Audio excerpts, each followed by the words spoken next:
Hi, welcome to the small shed. This Saturday I'm making another pair of coasters like this. See you in a minute.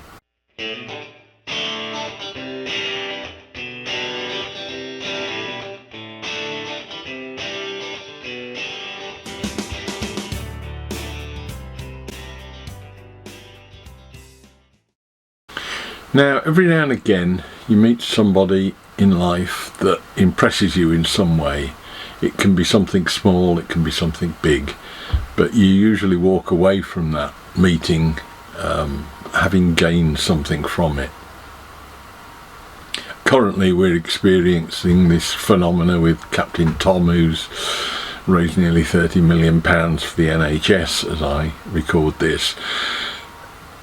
The impressive part about that is nothing to do with the money that he's raised. That's just something that the media have caught onto, and it's caught the sort of spirit of the nation at the time.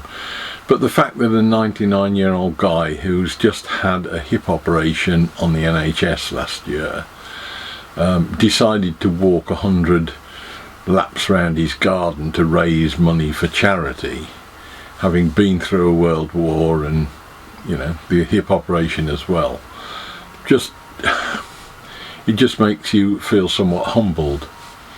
I met the blind wood turner at Shedfest last year. He again is somebody who's coped with disability that he had thrust upon him, and just got on with life and become outstanding at something that he does that you wouldn't even normally begin to think you could do. Then there's Leo Winstanley, who is a fellow YouTuber that I've exchanged messages once or twice with over the last year or so. Leo lost the use of his right arm in a car accident some years ago, and yet he still continues, or he's self-taught, I think, recently, woodworking skills. He's making chopping boards, he's making tables, he's making all sorts of things, lamps, and I have been watching his videos for a year or so now, I think. Leo has just overcome what would to most people be a major problem with their lives, and he's just got on with it. Now, this weekend was due to be Makers Central, which I had got 2 slots allocated to be doing videos for, and of course that's gone out of the window with coronavirus. Leo thought it would be a good idea and a bit of fun for him, I'm sure, to challenge other makers to make something for either the house or the garden, but to do it in the same way he has to do it, which is using your non-dominant hand. In his case, he lost his dominant right arm. It would be the same for me. So I had a bit of a think about it and decided that I wanted something relatively simple. I've worked with a guy for 2 years who got his right arm was completely paralysed, and indeed when I left the firm he was talking about having it amputated because it was just a waste of weight to him to carry around. But I watched him struggle, you know, with everything he did, and I knew that this is not an easy thing to do, so I wasn't going to just go into something and think, oh, I'll make a coffee table, because it would have taken an awful long time to teach me what I already knew, that this is not an easy task.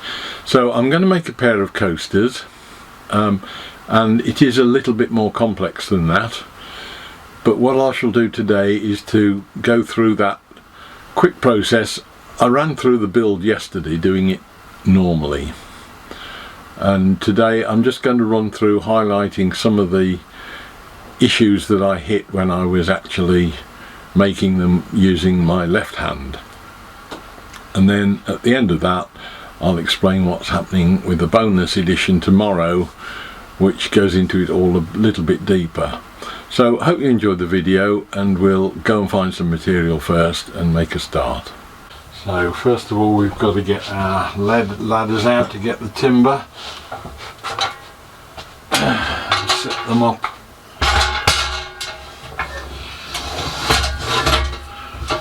Climbing ladders one-handed Doesn't work quite that well, but it does work. A bit unstable because I've got nothing to hold on to when I'm going up and down the stairs. One thing to think about, perhaps put the wood underneath my shoulder in future and put the ladders back. Using those is not very easy with one hand, but nothing is. Yep, 97mm. So I'm just going to plane a bit off. One side is good, that side is quite smooth. I'm just going to plane a bit off that rough bottom edge, which should bring me in level all the way down. Right, now the planer isn't set up because I have to normally have a bench across it on top of it and the fence is down, so I need to get that reset. We'll leave ourselves a bit of room for the timber. Set that up to a right angle.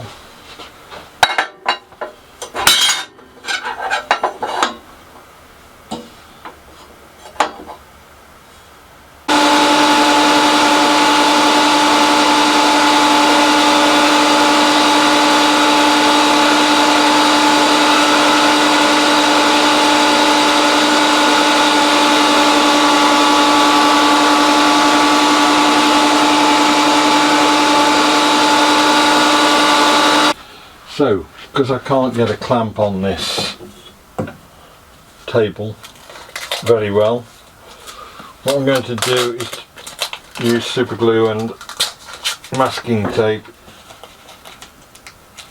I could use double-sided tape, but it's not as easy to clean up afterwards. Essentially, this doesn't have to be anything other than a straight square cut on the end of a piece of wood. I'm just trying to square the end off first before I start to measure my preferred sizes for the coasters, and I need to get a decent cut on the end just before I do that. So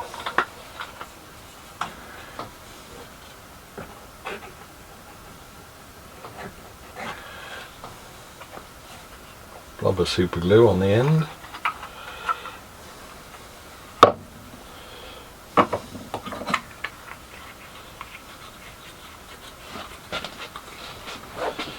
Blob of the squirt of accelerator on the timber. That should help it stick quickly. And then we just pop the bit of wood in with a little bit of a cut on it up against the fence. Press it down. Hope it'll stick, which it seems to have done, and then we can do the whole thing one-handed.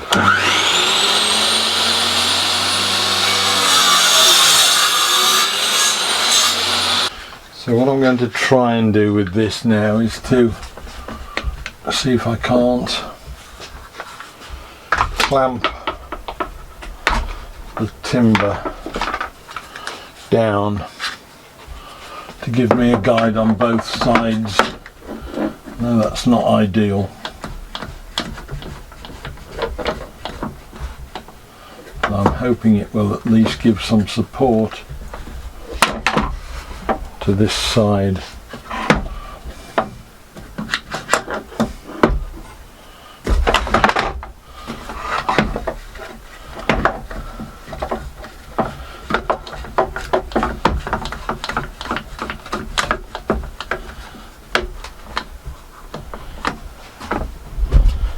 Something on that end as well.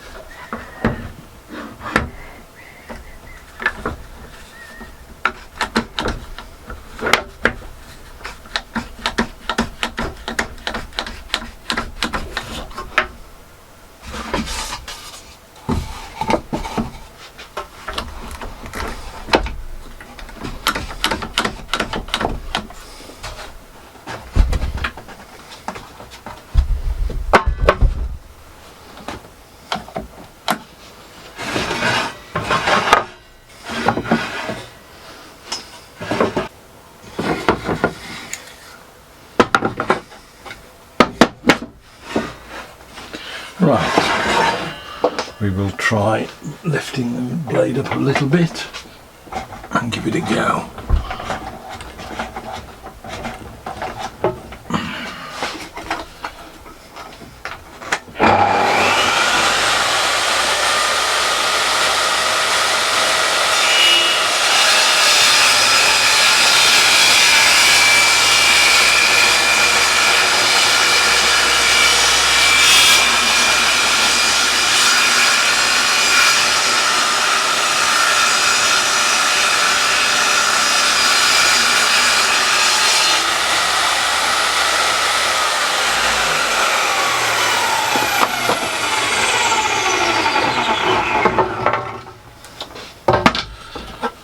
Not ideal, but it seems to work.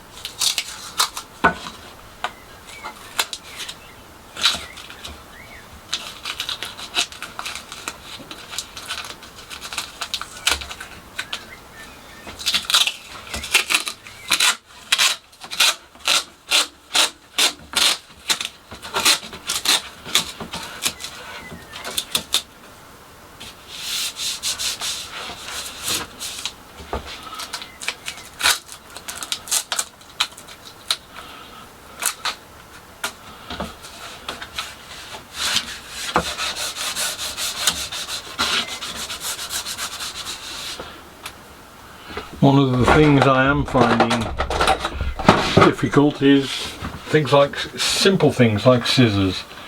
I know you can get left-handed scissors, and I would obviously have to invest, but they don't work very well when you're trying to use them with normal handed scissors when you're left-handed.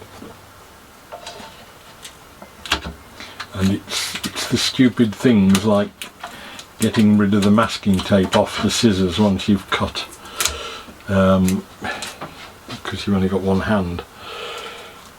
That's the frustration, not the big jobs. The big jobs seem easier, or that's not right, came out wrong. They don't seem easier, they seem easy relative to what I expected them to be like.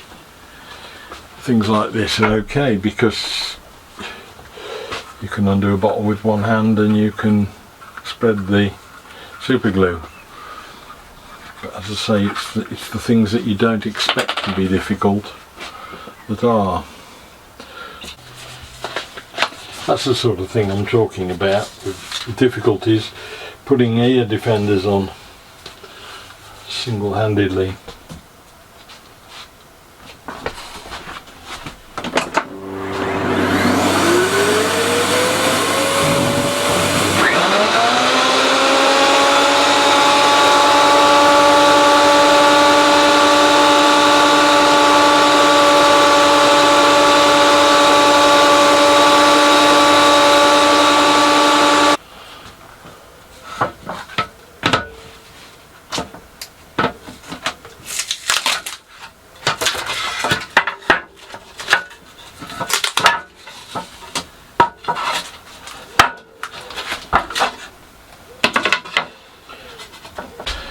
Push that right up against the stop block, and that's now located that in the right place.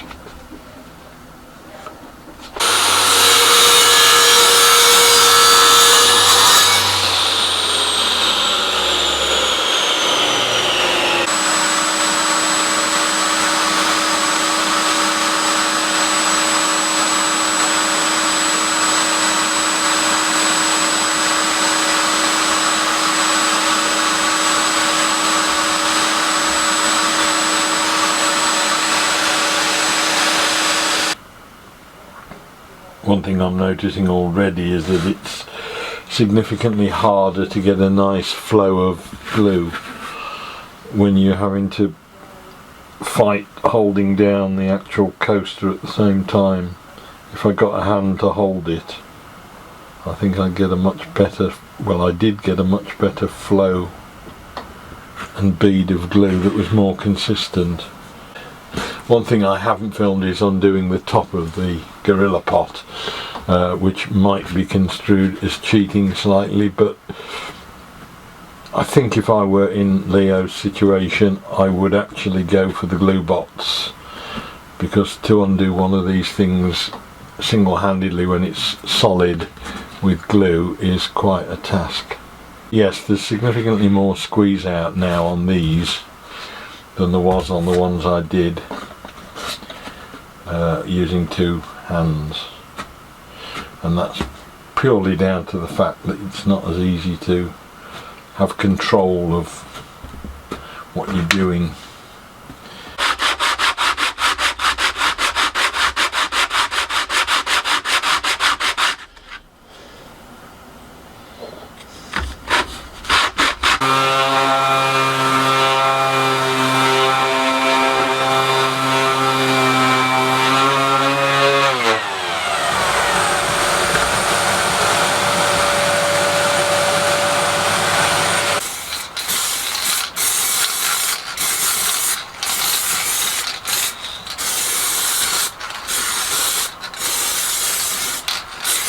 Now I hope that was of interest. It really is worth, just in your everyday life, every now and again, try to do something with your non-dominant hand and use that only. I've done it once or twice, and it's just surprising. It's the little things that you know, taking a lid off a jar and things like that, that you realise that these things are not just for a project, it's for life. And it's not just the disability of an arm, it could be sight, it could be anything else.